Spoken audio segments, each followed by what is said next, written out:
Breaking news చూస్తున్నారు. ఏపీలో పంచాంగ పండితుల జోస్యానికి సంబంధించిన బ్రేకింగ్ న్యూస్ ఇది. అవును, ఉగాది సందర్భంగా పంచాంగ శ్రవణం వినే సందర్భాన్ని మనం చూస్తూ ఉంటాం. ఆ పంచాంగ శ్రవణంలో ఈ ఏడాది ఎలా ఉంటుందనే అంశానికి సంబంధించి ప్రతి ఒక్కరికి ఆ ఉత్కంఠ ఉంటుంది. అయితే ఇప్పుడు ఎన్నికల పంచాంగం అదే క్రేజ్లో ఉంది. అదే క్రేజ్ సొంతం చేసుకుంటోందా అంటే దాదాపు అవుననే ప్రచారం జోరందుకుంది. ఏపీలో పంచాంగ పండితుల జోస్యానికి సంబంధించిన బ్రేకింగ్ న్యూస్ చూస్తున్నారు. కోనసీమలో పంచాంగ ఫలితాలు హల్చల్ చేస్తున్నాయి. ఎగ్జిట్ పోల్స్ కంటే మేము చెప్పిందే రైట్ అంటున్నారు పంచాంగకర్తలు. పార్టీల అధినాయకుల జాతకాల రీత్యా ఏ పార్టీ అధికారులకు వస్తోందో చెప్పేస్తున్నారు పంచాంగకర్తలు అనే ప్రచారం జోరందుకుంది. కూటమికి 135 సీట్లు వస్తాయి అని చెబుతున్నారు. ఇక అమలాపురానికి చెందిన ప్రముఖ పంచాంగకర్త ఉపదృష్ట నాగాదిత్య ఈ విషయాన్ని చెప్పుకొచ్చారు. దీంతో పాటు 106 స్థానాల్లో విజయంతో జగన్ ముఖ్యమంత్రి అవుతున్నారంటున్నారు మరో ప్రముఖ సిద్ధాంతకర్త పల్లవార్డుల శ్రీరామకృష్ణ శర్మ. టీడీపీకి 69 స్థానాలే వస్తాయంటున్నారు శ్రీరామకృష్ణ శర్మ. తెలంగాణలో కాంగ్రెస్ గెలుస్తుందని చెప్పా, ఇప్పుడు కూడా నేను చెప్పింది నిజమవుతుందంటున్నారు ఆయన. ఒక్క సీటు మెజారిటీతోనైనా వైసీపీనే గెలుస్తుందని చెప్తున్నారు శ్రీకాకుళానికి చెందిన ప్రముఖ జ్యోతిష్యులు తెన్నింటి విక్రమ్ బాబు. ఈ నేపథ్యంలో జ్యోతిష్కులు ఏమంటున్నారు, పంచాంగకర్తలు ఏమంటున్నారు, ఎవరు గెలుస్తారంటూ ఎటువంటి ప్రచారం జరుగుతోంది, ఎటువంటి జోస్యం చెప్తున్నారు తెలుసుకునే ప్రయత్నించిద్దాం. ముందుగా ఇదే అంశానికి సంబంధించి ఇటు పంచాంగకర్తలు కావచ్చు, లేకపోతే దాంతోపాటు జ్యోతిష్యులు కావచ్చు, ఏం చెప్తున్నారో ముందు తెలుసుకునే ప్రయత్నించిద్దాం. ముందుగా జ్యోతిష్కులు కావచ్చు, పంచాంగకర్తలు కావచ్చు, వాళ్ళ రియాక్షన్స్ చూద్దాం. 2024 సార్వత్రిక ఎన్నికల కౌంటింగ్ ప్రక్రియకు మరో వారం రోజులు గడువు మాత్రం మిగిలింది. రాష్ట్ర వ్యాప్తంగా ఎన్నికల ఫలితాల కోసం ఓటర్లతో పాటు నేతలు కూడా ఆసక్తిగా ఎదురుచూసే పరిణామాలు చోటు చేసుకున్నాయి. నరాల తెగే ఉత్కంఠత రెండు సంబంధించిన కూటమి, అదేవిధంగా అధికార పార్టీకి సంబంధించిన నేతలు తమ గెలుపు తమదే అంటూ ఇప్పటికే జోరుగా బెట్టింగ్లు సాగుతుంది. మరి ఈ విషయంలో దైవం వారికి ఏ విధంగా అనుకూలిస్తుంది అన్న విషయంలో మనం మాట్లాడిన ప్రస్తుతం ప్రముఖ జ్యోతిష్కులు తెన్నింటి విక్రమ శర్మ బాబు మనతో ఉన్నారు. ప్రస్తుతం శ్రీకాకుళం జిల్లాలో ఎవరికి ఏ కష్టం వచ్చినా నేనున్నానన్న విధంగా ఆయన ఆ భాషగా నిలిచిన ఆయన రాష్ట్రంలో నెలకొన్నటువంటి ఈ ఎన్నికల ఫలితాల విషయంలో ఆయన మనోగతాన్ని అడిగి తెలుసుకుందాం. చూస్తే ప్రస్తుతం మాత్రం ఉత్కంఠభరితమైనటువంటి పరిణామాలు రాజకీయ పరంగాను, ఓవైపు ఒక్కలు, ఓవైపు కూటమి ముగ్గురు. ఈ పరిణామాలన్నీ కూడా రేపు 4వ తేదీ తర్వాత ఈవీఎంలో నిక్షిప్తమైనటువంటి ఏవైతే సీక్రెట్ ఎవరికి ఏ విధంగా అనుకూలిస్తుంది. ఆంధ్రప్రదేశ్లో ఈసారి విభజన ఆంధ్రప్రదేశ్లో 3వ ఎన్నిక. ఈసారి రాష్ట్ర భవిష్యత్తు విషయంలో ఎటువంటి ప్రభుత్వం ఈరోజు అధికారులకు వచ్చారు? ఇది చాలా క్లిష్టమైనటువంటి ప్రశ్న. సాధారణంగా జాతకాలు రాష్ట్ర భవిష్యత్ అనేటువంటిది వర్ష జగల్లగ్నాలు అంటే మనకి సంవత్సర ఆరంభంలో ఉగాది ప్రారంభమయ్యే సమయంలో ఏ లగ్నంలో అయితే ఉగాది మనకు ప్రారంభం అవుతుందో దాన్ని బట్టి మనం చూసి మనం చెప్పుకోవాలి. అదేవిధంగా ప్రధాన పార్టీలైనటువంటి తెలుగుదేశం పార్టీ కానీ, లేదంటే వైఎస్ఆర్సీపీ పార్టీ కానీ, లేదా కూటమి అంటే వీళ్ళందరూ జనసేన, బీజేపీ, టీడీపీ కలిసి ఏర్పాటైన సమయాన్ని మనం పరిశీలన చేసేటట్లయితే అంటే ఏదో ఒక అద్భుతం జరగాలి తప్పిస్తే కానీ ఒక్క సీటుతో అయినా సరే జగన్మోహన్ రెడ్డి గారికి ప్రస్తుతం గ్రహస్థితి వారికి అనుకూలంగా ఉంది. కానీ గతం కంటే జగన్మోహన్ రెడ్డి గారి జాతకం కన్నా వ్యక్తిగతంగా చంద్రబాబు నాయుడు గారి జాతకం చాలా పవర్ఫుల్గా ఉందండి. మనకిప్పుడు నెట్లో మనం చూస్తే వారిది మీన రాశి అని వస్తున్నది కానీ వ్యక్తిగతంగా చంద్రబాబు నాయుడు గారిది మనకి వారి జీవిత ఫలితాలన్నీ చూసేటట్లయితే కర్కాటక రాశికే సరిపోతున్నాయి. గతంలో కంటే మంచి చక్కటి బాగా నువ్వా నేనా అన్నంత పోటీని ఇవ్వగలిగే స్థాయిలో వారు చంద్రబాబు నాయుడు గారు మార్క్ అనేటువంటిది ఖచ్చితంగా 100కి 100% ఆయన చూపించుకుంటారు. అది వైసీపీ వర్సెస్ టీడీపీ 2024 ఎన్నికల్లో గనక పోటీ చేసి ఉంటే అది ఆ అంశం ఆయనకు దోహదపడి ఉండేదా? 100% చంద్రబాబు నాయుడు గారికి ఖచ్చితంగా, మరి ఇంకా అందులో ఏ డౌట్ మరి అక్కర్లేదు, 100%. కానీ కూటమితో కలిసి ఉండడం వల్ల ఏంటంటే మిగతా వాటిని కూడా మనం పరిగణలోకి తీసుకోవాలి, వ్యక్తులు కాదు, పార్టీ ఆవిర్భావాలు మనం చూసుకోవాలి. దానివల్ల ఏంటంటే ఇంత పవర్ఫుల్గా ఉండేటువంటి స్టార్ కూడా ఒకసారి మిగతా ఇంపాక్ట్స్ వారి మీద పనిచేయడం వల్ల వారు ఆశించిన దానికి కొంచెం దగ్గరలోకి ఆగిపోతారు. అంటే కూటమి కారణంగా చంద్రబాబు నాయుడుకి వచ్చే అవకాశం చేయబడే పరిస్థితులు పరిణామాలు ఆయన జాతకరీత్యా నెలకొన్నాయి అనుకోవచ్చా? ఖచ్చితంగానండి. అది ఇందులో ఎటువంటి సందేహం అక్కర్లేదు. ఈ కూటమి ఏర్పడేటువంటి పరిణామాలు పరిస్థితుల వలన ఈ విచిత్రం ఏంటంటే పురంధరేశ్వరి గారి జాతకరీత్యా చూసినా మన నరేంద్ర మోడీ గారి వ్యక్తిగతమైన జాతకం ఆయనది, మరి ఇమేజ్ని మరి అది మనకు అందగనేటువంటి జాతకం వారిది. మరి భగవంతుడు ఇచ్చిన గొప్ప అవకాశం, దైవానుగ్రహం సంపూర్ణంగా ఉండేటువంటి వ్యక్తి. పార్టీ అని కాదండి, ఆ జాతకంలో పవర్ గురించే మనం మాట్లాడుకోవడం. సో కానీ వ్యక్తిగతంగా మన ఇక్కడ పురంధరేశ్వరి గారిది లేదా రాష్ట్ర బీజేపీ జాతకంగానే మనం చూసుకునేటట్లయితే, సో బీజేపీ, టీడీపీ అండ్ జనసేనతో పనిచేయడం వల్ల ఇప్పుడుండే స్ట్రెంగ్త్ అనేటువంటిది ఖచ్చితంగా టీడీపీ కోల్పోవడం అనేటువంటిది జరుగుతుంది. చూస్తే కలిసి వచ్చే అవకాశం నవ్యాంధ్రప్రదేశ్ అంటే రాష్ట్ర విభజన అనంతరం 2014 ఎన్నికల్లో పరోక్షంగా బీజేపీ, ప్రత్యక్షంగా జనసేన పోటీ లేకుండా ఇవ్వడంతో ఆ రోజు అధికారంలో రావడం జరిగింది. 2019 ఎలక్షన్లో ఎవరికి వారుగా 4 ఎద్దుల్లా విడిపోయి ఈరోజు వైసీపీకి అవకాశం. 2024 ఎన్నికల్లో ఎట్టి పరిస్థితుల్లో కూడా ప్రస్తుత పరిపాలనా విధానాన్ని పారదోలేందుకు వాళ్ళు చేస్తున్నట్టు ఈ కూటమిలో ఒక జాతీయ పార్టీ, దశాబ్ద కాలంగా పార్టీ రాష్ట్రంలో ఉన్నటువంటి జనసేన, అదేవిధంగా అనుభవమైనటువంటి మాజీ ముఖ్యమంత్రి, ఇన్ని అంశాలు కలిసి ఈరోజు కూటమి కలిసి వచ్చే పరిణామాలు ఏమీ కనుచూపు మేరలో కనిపించట్లేదు. అంటే మామూలుగా రాజకీయ పరంగా ఈ మూడు కలవడం వల్ల ఏంటంటే చంద్రబాబు గారికి ఖచ్చితంగా స్ట్రెంగ్త్ తగ్గుతుంది, బీజేపీకి స్ట్రెంగ్త్ పెరుగుతుంది. ఒక బలమైనటువంటి అంటే బలమైనటువంటి వ్యక్తి వరద కలవడం వలన బీజేపీకి 100% ప్లస్ పాయింట్, కానీ టీడీపీకి మాత్రం ఖచ్చితంగా దీని పరిణామ ప్రభావం ఉంటుంది. అయితే గతంలో కంటే బాగా పుంజుకుంటుంది టీడీపీ మన విభజన ఆంధ్రప్రదేశ్లో వచ్చిన తర్వాత కానీ చంద్రబాబు నాయుడు గారు వ్యక్తిగతంగా కర్కాటక రాష్ట్రం కానీ చాలా బాగుందండి. ప్రస్తుతం రాష్ట్రం బాగుంది, కానీ ఏదైనా సరే వీళ్ళతో కలవడం వలన టీడీపీ తాలూకా స్ట్రెంగ్త్ కొంచెం తక్కువగా అనిపిస్తున్నది. ఓవరాల్గా గతం కానీ మెరుగైనటువంటి ఫలితాలని టీడీపీ సాధిస్తుంది, కానీ వైసీపీకి మాత్రం ఒక ఓటుతోనైనా సరే, ఒక సీటుతోనైనా సరే వారికి కొంచెం వ్యక్తిగతమైన జాతకం కానీ వైసీపీ పార్టీ దీన్ని బట్టి కానీ కనిపిస్తున్నది. మునుపుటితో పోల్చుకుంటే మునుపెన్నడూ లేని విధంగా పోలింగ్ పర్సెంట్ పెరుగుట విరుగుట కొరకే అన్నటువంటి ఒక నానుడు ఈరోజు ఆ విరగడం ఎవరికి, అధికార పార్టీకే లేకపోతే కూటమికి ఏమైనా అటువంటి దెబ్బ తగిలా?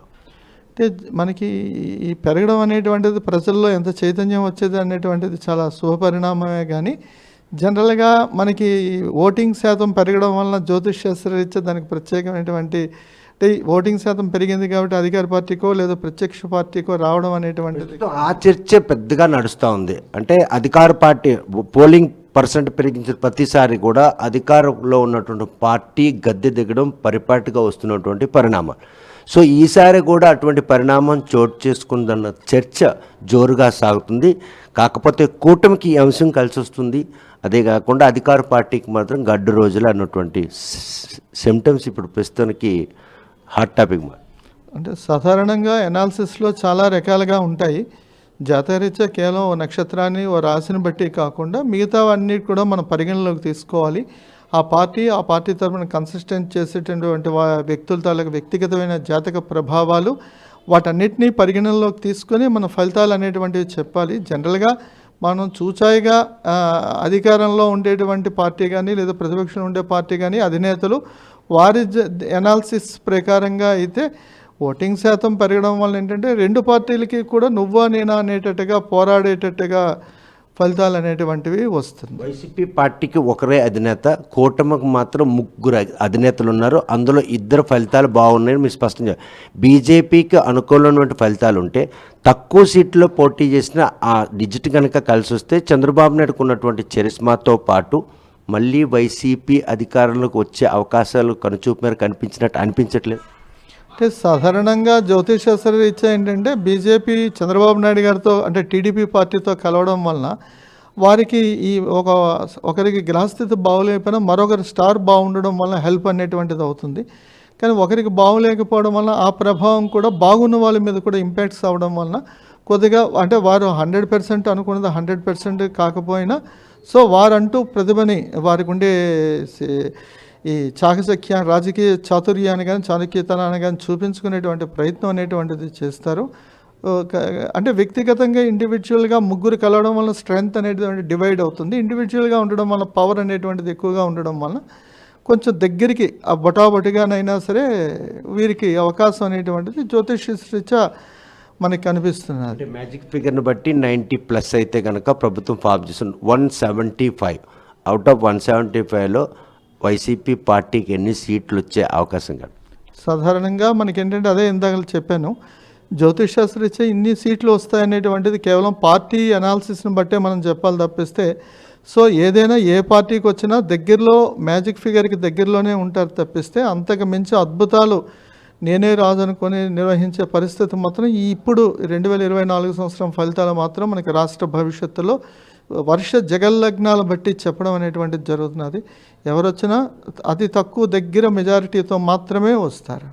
చూస్తే కనుక 2024 అంటే ఉగాది సంవత్సరం వచ్చిన తర్వాత ఈ సంవత్సరాన్ని మనం ప్రాతిపదిక కనుక తీసుకుంటే రాష్ట్ర పరిస్థితి మాత్రం కొంత మెరుగ్గా ఉన్నప్పటికీ 2024 సార్వత్రిక ఎన్నికల్లో వైసీపీ సింగిల్గా బరిలో దిగితే టీడీపీ, జనసేన, బీజేపీ కలిసి కూటమి మాత్రం చంద్రబాబు నాయుడుకి అంతగా కలిసి వచ్చే అంశంగా కనిపించట్లేదు. ఎవరైనా కూడాను స్వల్ప ఓట్లతోనే ప్రభుత్వాన్ని స్థాపించే అవకాశాలు స్పష్టంగా ఉన్నాయి. అందులో అధికార పార్టీకి మరి కొంచెం ఎక్కువ అవకాశం ఉందని విక్రమ్బాబు స్పష్టం చేస్తుంది. మరి ఈ విషయం తేలాలంటే జూన్ 4 ఫలితాల తర్వాత అందరూ కూడా ఆసక్తి ఎదురు చూడాల్సిందే. వీడియో జర్నలిస్ట్ రామకృష్ణతో సత్యం, RTV శ్రీకాకుళం. నా పేరు పల్లావద్దెల శ్రీరామకృష్ణ శర్మ. నేను జ్యోతిష వాస్తు పండితుడిని. ఈ 2024 సార్వత్రిక ఎన్నికల్లో ఆంధ్రప్రదేశ్లో ఏ పార్టీ గెలుస్తుంది అనేటువంటి విషయాన్ని ఒక పుస్తకం రూపంలో కూడా వేయడం జరిగింది. ఇందులో ఏ నియోజకవర్గంలో ఏ పార్టీ గెలుస్తుంది, ఎంత పర్సంటేజ్తో గెలుస్తుంది అనేటువంటి విషయాన్ని కూడా చెప్పడం జరిగింది. అయితే ఇది మొట్టమొదటి ప్రయోగం కాదు. 2019 ఆంధ్రప్రదేశ్లో జరిగినటువంటి ఎన్నికల విషయంలో, అలాగే 2018లో జరిగినటువంటి తెలంగాణ ఎన్నికల విషయంలో కూడా చెప్పడం జరిగింది. అందులో 80 నుంచి 85% చాలా చక్కగా జరిగింది ఫలితం. అదే ప్రేరణతోటి ఇప్పుడు ఈ మొన్న జరిగినటువంటి తెలంగాణ 2023 డిసెంబర్లో జరిగినటువంటి ఎలక్షన్ విషయంలో కూడా అందరూ కూడా టీఆర్ఎస్ గెలుస్తుందని చెప్పారు. కానీ మేము మాత్రం 2021 నుంచి కూడా తెలంగాణలో తప్పనిసరిగా కాంగ్రెస్ గెలుస్తుంది, కాంగ్రెస్ ప్రభుత్వం ఏర్పాటు చేస్తుంది అనేటువంటి విషయాన్ని కూడా చెప్పడం జరిగింది. అలాగే 2019లో కూడా ఆంధ్రప్రదేశ్లో వైసీపీ ప్రభుత్వం వస్తుందని అప్పుడు కూడా చెప్పడం జరిగింది. అప్పుడు సర్వేలన్నీ కూడా చాలా వ్యతిరేకంగా ఉన్నాయి. కానీ ఇప్పుడు ఈ 2024లో కూడా సుమారుగా 103 అసెంబ్లీ స్థానాలతోటి వైఎస్ఆర్సీపీ ప్రభుత్వం ఏర్పాటు చేయడం కూడా జరుగుతుంది. అలాగే ఈ మిగిలినటువంటి 72 స్థానాల్లో కూడా తెలుగుదేశం గెలుస్తుంది. అయితే 2024లో తప్పనిసరిగా ఆంధ్రప్రదేశ్లో వైసీపీ ప్రభుత్వం 103 సీట్లతోటి ప్రభుత్వాన్ని ఏర్పాటు చేయడం కూడా జరుగుతుంది. అదే ప్రేరణతోటి ఈ 2024లో జరిగినటువంటి ఆంధ్రప్రదేశ్ ఎన్నికలు ఏ నియోజకవర్గంలో ఏ పార్టీ గెలుస్తుంది అనేటువంటి విషయాన్ని పుస్తక రూపంలో కూడా చేయడం జరిగింది. అలాగే తెలంగాణలో జరిగినటువంటి మొన్న జరిగినటువంటి ఎలక్షన్ ఫలితాలను కూడా ఇదే పుస్తకంలో అనుబంధంగా కూడా ఇవ్వడం జరిగింది. అందువల్ల మన ఆంధ్రప్రదేశ్లో మొన్న జరిగినటువంటి సార్వత్రిక ఎన్నికల ఫలితాల విషయంలో రేపు జూన్ 4వ తారీఖున సుమారుగా ఒక 10 సీట్లు అటు ఇటుగా ఉంటాయి. తప్పనిసరిగా 103 సీట్లతోటి వైసీపీ ప్రభుత్వం రావడం తథ్యంగా జరుగుతుంది. ఇది జ్యోతిష శాస్త్రపరంగా చెప్పినటువంటి విషయమే తప్ప ఒక పార్టీ మీద అభిమానంతో కానీ ఒక పార్టీ మీద వ్యతిరేకతతో కానీ చెప్పినటువంటి ఒక విషయం కాదు. పాఠకులు, వీక్షకులు గమనించవలసిందిగా కోరుతున్నాము. స్వస్తి. అత్యంత ఉత్కంఠభరితంగా జరిగిన ఎన్నికల్లో ఏ పార్టీలు విజయం సాధిస్తాయి, ఏ నాయకులకి గ్రహస్థితులు అనుకూలంగా ఉన్నాయి, ఇవన్నీ కూడా పరిశీలిస్తే వారి యొక్క వ్యక్తిగత జాతకాలని పరిశీలించి కూటమికి విజయ అవకాశాలు మెండుగా కనపడుతున్నాయి. అలాగే సుమారుగా 130 నుండి 135 సీట్లు వచ్చే అవకాశం కూటమికి కనపడుతోంది. అలాగే ప్రతిపక్ష నాయకులకి 40 దగ్గర నుంచి 50 సీట్ల వరకు వచ్చే అవకాశాలు కనపడుతున్నాయి. అలాగే సెంట్రల్ తీసుకుంటే 360 దగ్గర నుంచి 370 సీట్లు వచ్చే అవకాశాలు కనపడుతున్నాయి. అలాగే జూన్ 9వ తారీఖు, జూన్ 11వ తారీఖు ప్రమాణ స్వీకారానికి మంచి గడియలు ఉన్నాయి. అందులో ముఖ్యంగా ఈ అధినాయకుల యొక్క వ్యక్తిగత జాతకాలను తీసుకుంటే 9వ తారీఖు వారు ప్రమాణ స్వీకారం చాలా విశేషంగా ఉంది. మా పంచాంగంలో అంటే ఉపదిష్ట వారి పంచాంగంలో, పంచాంగ పీఠికలో దీని గురించి వివరించడం కూడా జరిగింది. ఉపదిష్ట వారి పంచాంగం ఆధారంగా వారి రాజకీయ నాయకుల యొక్క వారి యొక్క వ్యక్తిగత జాతకాలను పరిశీలించిన తర్వాత ఈ విధమైన ఫలితాలని సూచించడం జరిగింది. అలాగే ఉత్కంఠభరితంగా జరిగిన ఈ ఎన్నికల్లో ఏ కూటమికి ఎన్ని వస్తాయన్నది రకరకాల అంచనాలు ఉన్నా కానీ జ్యోతిష్ శాస్త్రరీత్యా అధినాయకుల యొక్క జాతకాలు పరిశీలించిన తర్వాత చంద్రబాబు నాయుడు గారిని తీసుకున్నా, పవన్ కళ్యాణ్ తీసుకున్నా, బీజేపీ వాళ్ళని తీసుకున్నా, అలాగే అధినాయకుల యొక్క జాతకం తీసుకున్నా కూడా 9వ తారీఖు ప్రమాణ స్వీకారం చేయడం అనుకూలంగా ఉంది. అలాగే బీజేపీకి 340 దగ్గర నుంచి 370 సీట్లు వచ్చే అవకాశం గోచరిస్తోంది.